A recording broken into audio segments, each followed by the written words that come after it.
안녕하세요. 한쌤입니다. 네, 오늘은 토픽 2 제 52회 54번 문제를 한번 풀어보려고 합니다. 네. 54번 어려우시죠? 한국 사람인 저도 어렵습니다. 그래서 54번 문제는 정말 풀기 너무 어려워요. 네. 한국말이 어려우신 분들은 더 어렵겠지만 정말 한국 사람들도 어려워하는 문제가 54번 문제입니다. 저도 이 문제를 한번 풀고 나면 머리가 너무 아파요. 그래서 정말 풀고 싶지 않지만 네, 여러분한테 그래도 조금이라도 도움을 드리기 위해서 제가 커피 한 잔을 마시고 이 자리에 앉아 있습니다. 보시면 54번 문제는 다음을 주제로 하여 자신의 생각을 600자에서 700자로 글을 쓰시오. 단 문제를 그대로 옮겨 쓰지 마시오. 어마어마한 점수 50점입니다. 52회 문제는 의사소통에 대한 것을 물어보고 있습니다. 네, 문제는 뭐냐면요. 우리는 살면서 서로의 생각이 달라 갈등을 겪는 경우가 많다. 그렇죠? 나는 이렇게 생각을 하는데 상대편이 그럴 거라고 생각을 했는데, 그러니까 나는 그렇게 생각을 한 거죠. 그런데 상대방은 그렇게 생각하지 않았던 거죠. 물어봤으면 그 사람의 생각을 물어봤으면 답이 나왔을 텐데 사실은 그냥 추측을 한 거예요. 나는 이 사람은 이럴 거야. 근데 막상 해보니까 왜 이 사람은 이렇게 행동하지? 이렇게 하고는 오해가 쌓이면서 이제 점점 사이가 멀어지는 이런 게 이제 갈등이라는 거죠. 이러한 갈등은 의사소통이 부족해서 생기는 경우가 대부분이라는 거예요. 의사소통은 서로의 관계를 유지하고 발전시키는데 중요한 요인이 된다. 그래서 의사소통이 왜 중요하냐 이런 게 된다는 거죠. 관계 유지, 그 다음에 관계를 발전시키는데 중요한 요인이 된다는 거죠. 그래서 의사소통의 중요성과 방법에 대해 아래의 내용을 중심으로 자신의 생각을 쓰라 이렇게 되어 있습니다. 그러면서 세 가지를 줬죠. 우리는 이 세 가지를 나누어서 써야 됩니다. 의사소통이 왜 중요한가? 그리고 두 번째, 의사소통이 잘 이루어지지 않는 이유는 무엇인가? 의사소통을 방해하는 것은 뭔가? 그리고 의사소통을 원활하게 하는 방법은 또 뭔가? 그래서 의사소통을 원활하게 하는 방법은 무엇일까? 이거에 대해서 이제 고민을 해봐야 된다는 거죠. 이 단이라는 전제는 뭐냐면 여러분은 이 글을 그대로 옮겨 쓰시면 안 된다는 겁니다.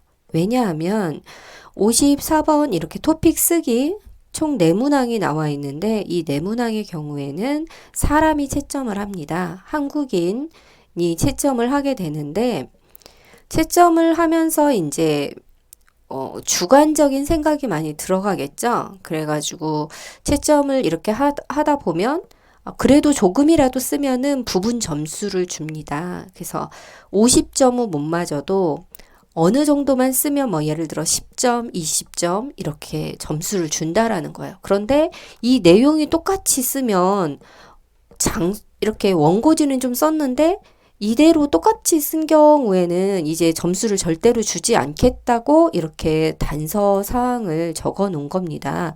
그럼 여러분은 이 부분은 내가 아무리 써도 점수를 안 주는구나 라고 빨리 파악을 하시고 이거를 어떻게 쓸까에 대해서 고민을 하셔야 되는데 제가 54번 문제는 개요를 짜시라고 이런 이야기를 했잖아요. 개요 짜기는 뭐냐면 내가 첫 번째 이게 들어가야 돼요. 세 가지가 다 들어가야 됩니다. 이 내용이 들어가지 않으면 점수를 안 준다라는 거예요.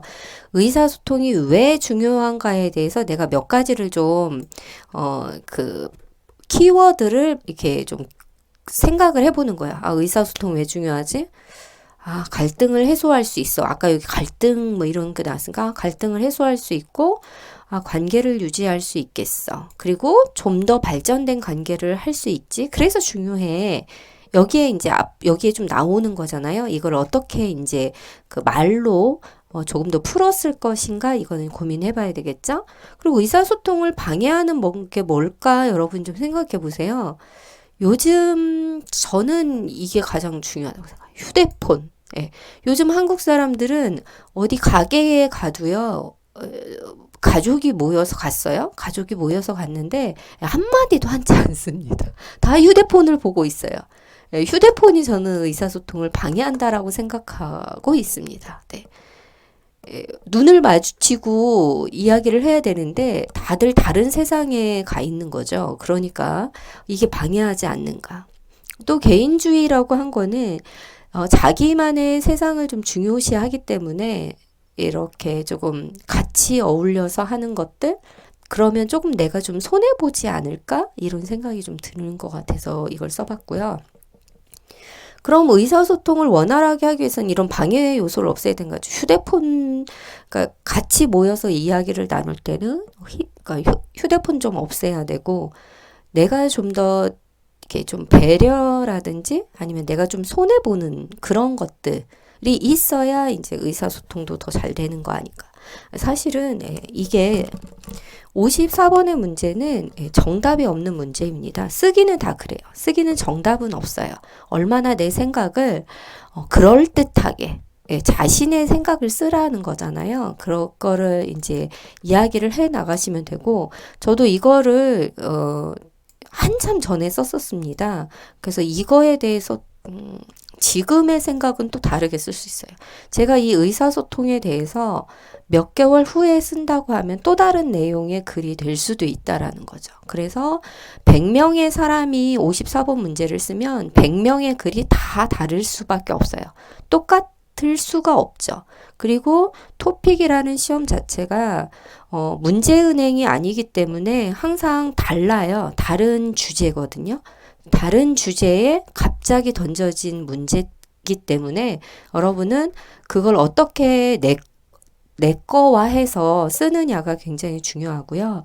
저는 사실 52번, 그러니까 52회 54번의 문제의 답을, 그러니까 정답이라고까지는 아니고 예시 답안이 나와 있습니다. 거기 검색을 해보시면 예시 답안이 나와 있거든요. 저는 제가 생각해도 그 답이 너무 어려워요. 그래서 저는 그렇게 쓰지 않거든요. 글을 쓸 때. 그래서 자기만의 글쓰기 방법이 있는데, 제가 그 54번을 이야기 해드리는 것 중에 하나는 뭐냐면, 나의 이야기가 나와야 된다고 생각해요. 내가 생각하고 아니면 내가 경험했던 이야기들, 내가 어떤 겪었던 이야기들이 나와야 좀 글쓰기가 좀 잘 되거든요. 그래서 저는 사례를 들든지, 그러니까 예를 드는 거예요. 예를 들든지 아니면 최근에 뭐 사회적인 이슈라든지 이런 걸 들어서 글쓰기를 좋아하거든요. 그런 글쓰기를. 그래서 저는 그런 식으로 써요. 그러니까 정답은 없지만 저는 제 나름대로 이렇게 써보려고 합니다. 의사소통이 왜 중요한가에 대해서 최근 한국의 이슈 중 한국에서 발생하는 사건 중에 의사소통의 부재라는 건 없다라는 거예요. 의사소통의 부재로 일어나는 사건이 참 많다. 그 중에 하나가 바로 뭐냐면요. 층간소음이에요. 층간소음이다. 층간소음이라는 건 뭐냐면 예를 들어 이제 그 단독주택 같은 경우에는 상관이 없는데 아파트 같은 경우에는 1층과 2층이 있어요. 그러면 2층에 그 소리가 너무 시끄러워서 1층에서 굉장히 그러니까 굉장히 스트레스를 많이 받는다? 이게 층간소음이에요. 그래서 그런 사건, 사고 뉴스를 보다 보면, 층간소음으로 인해, 싸움이 나서, 밑에 집 사람이 윗집 사람을 죽이는 사건까지 나오기도 한다. 그러면 왜 이런 일이 발생하게 된 것일까? 바로 서로 알지 못하기 때문이다. 서로 모른다는 거예요. 그러니까 의사소통을 전혀 하지 않는다는 거죠. 그러니까 바로 그 윗집 아랫집에 사는 사람인데도 이웃임에도 불구하고 전혀 의사소통을 하지 않았기 때문에 발생한 안타까운 사고라고, 안타까운 사고이다. 네, 그래서 이 사건을 통해서 저는 이제 의사소통이 왜 중요한가라는 거예요. 그러니까 눈을 보고 그 사람을 조금 더 알았더라면 이런 층간소음이라는 게 오해에서 발생할 수 있는 문제들이거든요. 그래서 이런 의사소통은 사람을 알아가는 굉장히 중요한 수단이다.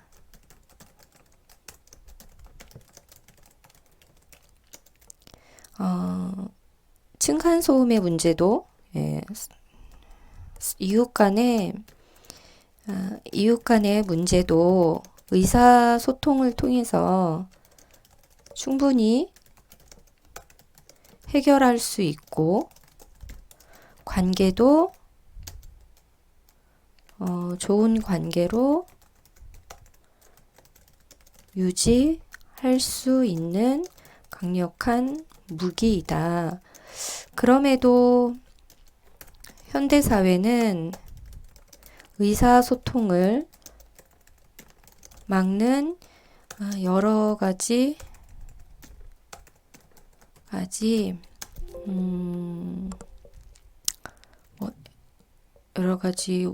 여러 가지 요소가 있는데, 그중 하나는 휴대폰이다.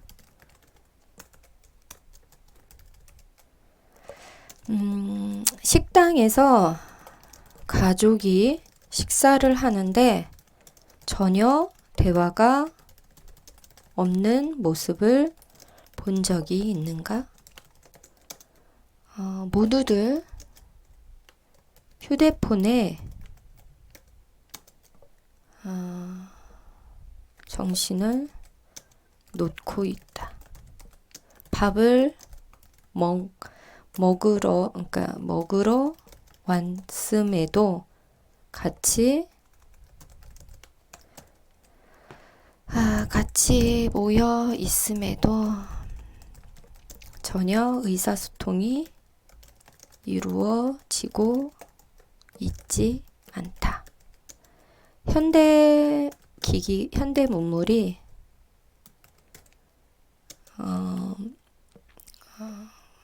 어떤 사회를 발전시켰음에도 불구하고 그 반대편에서는 인간적인 모습들을 버려놓기도 한다.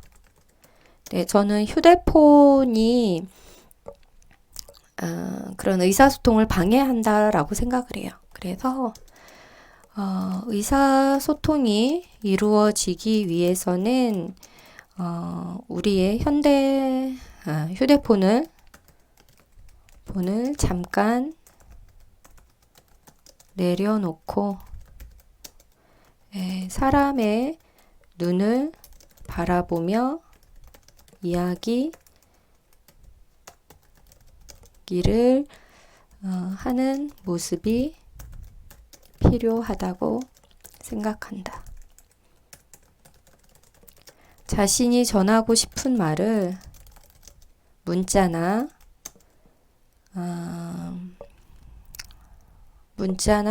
전화 말고 직접 면대면으로 이야기할 수 있다면 의사소통은 의사 전달이 더 정확하게 될 수 있고 서로의 관계 회복에도 도움이 될 것이다. 잠시 휴대폰을 멈추자. 무슨 아이고. 네, 역시 저의 글은 이게 말이 되나 한번 볼게요. 아이고 참. 네. 정말 어려워요. 네. 그러면 이제 제 학생이 그러거든요. 이게 한국 사람도 어려워하는데 외국인한테 이런 문제를 내면 어떡해요? 막 이렇게 하거든요. 그래서 50점이라고요? 네, 그래서 50점이고요. 그래서 어려우니까 어려운 문제를 푸시라고요. 제가 생각해도 제가 쓴 글이 아마 이거 몇 점 줄까요? 이러면 50점 못 맞을 것 같아요. 네. 저는 그 52회 문제는 이제 제가 이제 몇 개의 문제를 풀었었잖아요. 뭐 47회도 풀어봤고요. 최근에 문제 뭐 60회도 풀어봤고요. 이렇게 했을 때, 그래도 60회나 이런 거는 조금 이렇게 정확한 근거가 있는데, 의사소통은 진짜 어렵더라고요. 그래서 이게 사실 제일 어려웠어요. 최근의 문제 중에. 그래서 저희가 이거를 한 달까지는 아니어도 한 몇 주, 이거를 계속 못 풀고 막 이렇게 있었거든요. 한번 볼게요. 최근 한국에서 발생하는 사건 중에 의사소통의 부재로 일어나는 사건이 참 많다. 참 많다는 사건이 많다. 그 중에 하나가 바로 층간소음이다. 층간소음. 그 중에 하나가 층간소음으로 인한 갈등이다. 네. 사건 뉴스를 보다 보면 층간소음으로 인해 싸움이 일어나서 아랫집, 밑에집, 아랫집 사람이 윗집 사람을 죽이는 사건까지 나오기도 한다. 왜 이런 일이 발생하게 된 것일까? 바로 서로 알지 못하기 때문이다. 이웃임에도 불구하고 전혀 의사소통을 네, 그냥 이거는 없애고요. 네, 이웃임에도 불구하고 전혀 의사소통을 하지 않았기 때문에 발생한 안타까운 사고이다. 의사소통은 사람을 알아가는 굉장히 중요한 수단이다. 의사소통이 중요하다는 거죠. 이웃 간의 문제도 의사소통을 통해 충분히 해결할 수 있고 의사소통에 충분히 해결할 수 있고 좋은 관계로 유지하고 좋은 관계로 유지할 수 있고, 이건 좀 이상하네요. 좋은 관계로, 아까 좋은 관계로, 관계 발전, 관계 유지, 이웃 간의 문제도 의사소통을 통해 충분히 해결할 수 있다. 좀 이상한데? 의사소통은 사람을 알아가는 굉장히 중요한 수단이다. 이웃 간의 문제도 의사소통을 통해 충분히 해결할 수 있다.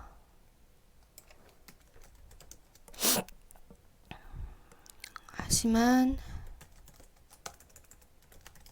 서로 의사소통의 부재로 인해서 어쨌거나 관계가 그래서 충분히 해결할 수 있다. 하지만 이게 개인주의죠. 그래서 이제 의사소통을 하지만 의사소통을 하지 않아서 이웃 간의 문제도 의사소통에 충분히 해결할 수 있다. 하지만 의사소통을 하지 않아서 관계가 단절되어 오해가 쌓이게 된다.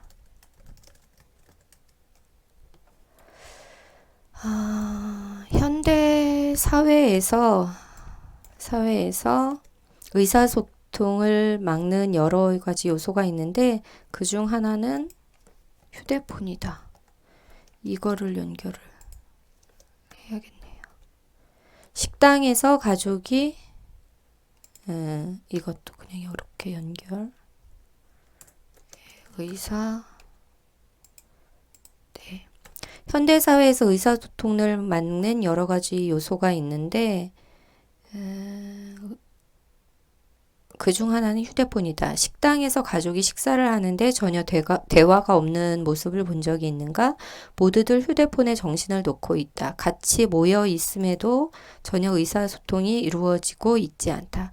현대 문물이 사회를 발전시켰음에도 불구하고 그 이면에 반대편에서는 그 이면에는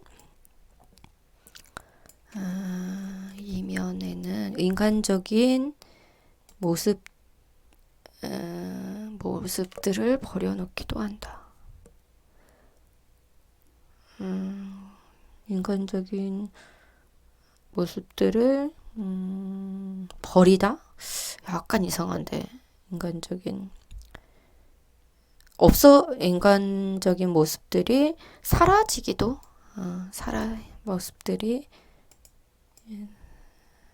인간적인 모습들이 사라지기도 한다. 의사소통이 충분히 이루어지기 위해서는 휴대폰을 잠깐 내려놓고 다른 사람의 눈을 바라보며 이야기하는 모습이 필요하다고 생각한다. 자신이 전하고 싶은 말을 문자나 전화 말고 직접 면대면으로, 이 말은 좀 어렵죠? 직접 이야기할 수 있다면 의사 전달이 더 정확하게 될 수 있고 서로의 관계 회복에도 도움이 될 것이다. 잠시 휴대폰을 멈추자. 저한테 하는 이야기예요. 저도 휴대폰만 보고 있다 보면 우리가 서로 전달하는 모습이 서로 말을 안 하게 되는 것 같아요. 점점 휴대폰으로 아마 더 멀리 있는 사람들하고는 이야기하는데 가까이 있는 사람들하고는 이야기를 하지 않는 것 같아요. 이거는 제가 쓴 이 글은 저의 그냥 단면의 이야기입니다. 그래서 이게 모든 사람이 이렇게 쓰지는 않는다는 거예요. 제가 원하는 그 54번의 글쓰기의 방법은 제가 이제 여기에 글을 이렇게 올려놔요. 토픽 여기 홈페이지에 보면 이렇게 54번 문항을 이렇게 올려놓습니다. 여기에 올려놓고 저는 이 답변으로 제가 쓴 글을 올리는데요. 누군가가 여기에다가 글을 올려놨으면 좋겠어요. 그러면 제가 글을 받을 수가 있어요. 이거는 그냥 제 글일 뿐이에요. 이거는 답도 아니고요. 정답도 아니고 그냥 그럴 수도 있구나라는 그냥 하나의 예예요. 그래서 제가 이제 어떤 표현을 쓰냐면 안센스 샘플이라고 표현을 하는데 그냥 제 이야기일 뿐이에요. 이거는 정답도 아니고요. 51번, 52번, 54번은 거의 정답이 있어요. 왜냐하면 거기에 들어가는 말이 아무리 바뀌어도 아주 조그만 거밖에 안 바뀌거든요. 하지만 54번은 아주 다양한 이야기들이 나올 수 있다라는 거예요. 그래서 저는 여러분이 여기에 본인이 적은 거를 사진으로 이렇게 올리셔도 좋고요. 이렇게 올리셨으면 좋겠어요. 왜냐하면 제가 말했지만 토픽 쓰기는 어떤 문제가 나올지 몰라요. 어떤 문제가 나올지 모르기 때문에 자꾸 자기가 연습을 하지 않으면 늘지 않거든요. 그래서 제가 하고 싶은 이야기는 이 누군가 언젠가 이 답글이 달리기를 바랍니다. 답글이 달린다면 어떤 오류가 있다, 어떻게 쓰면 더 좋다, 그러면 제가 본인이 쓴 글을 한 번 더 수정을 하고요. 다시 또 보고 다시 또 수정하고 이런 몇 번의 과정을 거치면 조금 더 이제 한국적인 그런 표현들을 쓸 수 있게 되거든요. 이야기가 길어졌죠? 왜냐하면 제가 이 이 문제를 그만큼 어려워했다라는 거예요. 의사소통이 이렇게 어렵습니다. 네, 하여튼 그래서 네, 오늘은 계속 말이 길어지네요. 오늘은 여기까지 하겠습니다.